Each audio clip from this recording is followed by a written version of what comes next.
I grew up in Fairfax County, and then my parents moved to Prince William about 10 years ago when a lot of people did during the housing boom. That's when a lot of Latinos came to Prince William County too, because they're the ones who built those houses. But now the houses are built and their value is going down, and people around here don't seem to want those workers to stick around. I came here with my family in 1978. When I was 9 years old, we lived in Houston, Texas. And I experienced kind of firsthand some of the ethnic conflict that we're seeing being played out here. Our laws are being ignored by a whole group of people. How many people here are documented? You all documented? Yeah, because there are 12 million illegals in this country. Everybody My ancestors came here before there was a constitution. Your daddy was illegal. Before there was no paper. There was no government. The Indians were here before the Americans. There was no. People weren't used to seeing Asian faces. And my parents didn't speak English. None of us spoke English. And so we were told to go home. We were told to learn English. I was constantly reminded that I was foreign. Friends of ours would tell us there's a lot of racism going on in Prince William County. I was a little surprised. In this town, Manassas, I always thought it was just such a cute little town with a train station, and I would always ride into Washington, D.C. The first people that we met in covering this story were from Help Save Manassas. I really wanted to have an open mind, to really hear their grievances. Because I didn't feel that I was that informed about the issue. One nation, under God, indivisible, with liberty and justice for all. This is a place where illegal aliens are not welcome, because it's against federal law. When I read reports that school registrations are down this year, it means somebody's not putting their kids in school. Now the other side's trying to say, oh, they're home, they're afraid, they're going to wait and see what happens. No.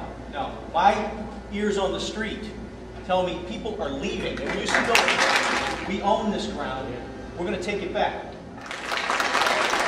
It's not exactly a racist organization.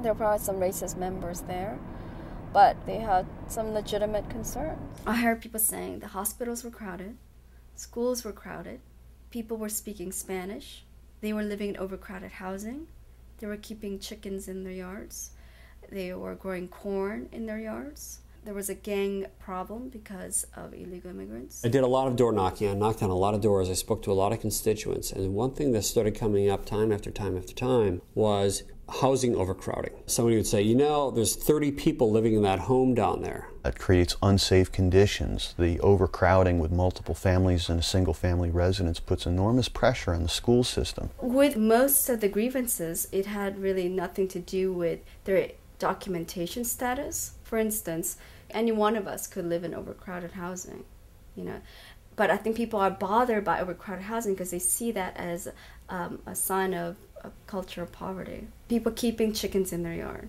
isn't necessarily a sign that that person is illegal. So it didn't have to do with their status. It just had to do with difference in lifestyle. They were from different culture, and they immigrated into Prince William County really quickly. Almost 100% increase in the last 6-7 years.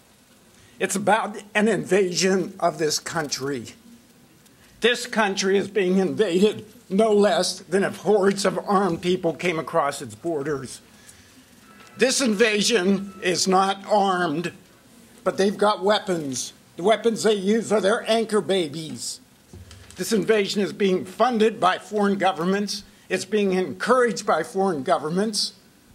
And if you haven't paid attention to anything anyone today has said to you, if you don't remember, mark these words. Mark these words. We are going to repel this invasion. One way or another, it will be repelled. You can either be part of that repulsion. It was actually at one of the Board of County Supervisors meetings that Greg Latique pointed to Mr. Fernandez and said that's the guy who put up the sign. His English isn't the greatest, but he says his piece. He feels that the resolution is going to lead to racial profiling. Like the message say over here, when our soldiers are dying in Iraq, here the government of the United States are dividing our families. Can I speak to somebody who can speak English? We all speak English. Okay. Hold on. If they can. What do you got to say, sir? I would tell all of you folks to go back and listen to C-SPAN to hear what Representative Steve King has been talking about. Representative Steve King. So this is a guy who said some of the most outrageous anti-immigrant things on the floor of Congress. And learn how to speak English. I speak English just fine. You do, but these people don't. You know, I was like brought back to Houston, you know, in the late 70s and early 80s. And looking at him, you know, because I, you know, remember that, like I actually didn't feel scared of him. I don't know if I looked scared in the video, but actually I wasn't scared of him. He was very familiar to me. I think people watching the video conclude that he's a racist, but I don't necessarily see a racist. I see someone who's having an identity crisis. Okay, he's someone who feels really displaced in his neighborhood. He's been there for many decades and he feels displaced. And I understand that because I feel like as an immigrant, that's been kind of a constant in my life, this kind of identity crisis, you know, not really feeling like I fit in. I actually have a lot of compassion for him, you know, and I do feel like he's kind of a manifestation of a larger identity crisis that we're having as Americans. You know, that, you know, after September 11th, after 2000 year election recount, after Katrina, after all these, you know, really traumatic events in our recent history, that there's a lot of confusion about who we are.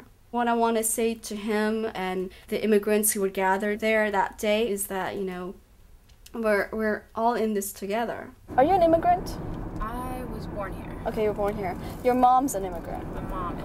Okay, so I was also explaining that, you know, when we were growing up in Korea, you know, being told that you're going to America is a little bit like being told you're going to heaven, you know, because you imagine America as just paradise. And you get here and like... Well, you get here and I think you just get so focused on trying to survive here and adapt, right. You know, and you assume that being American is the best possible thing you can do. It's a kind of romance that immigrants have with America that's completely unshakable, you know. And I think that people who are born here don't quite understand the immigrants' romance with America. I definitely feel like, you know, at the core of American identity is learning how to overcome differences and to live and thrive in diversity, you know, and tolerance.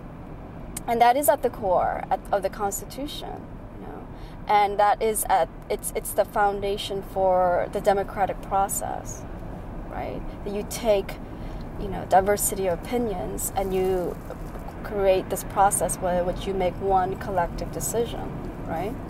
Which is why free speech is so important. At this point in America's story, you know, we can't submit to intolerance and fear. You know, because that means we are all failing America.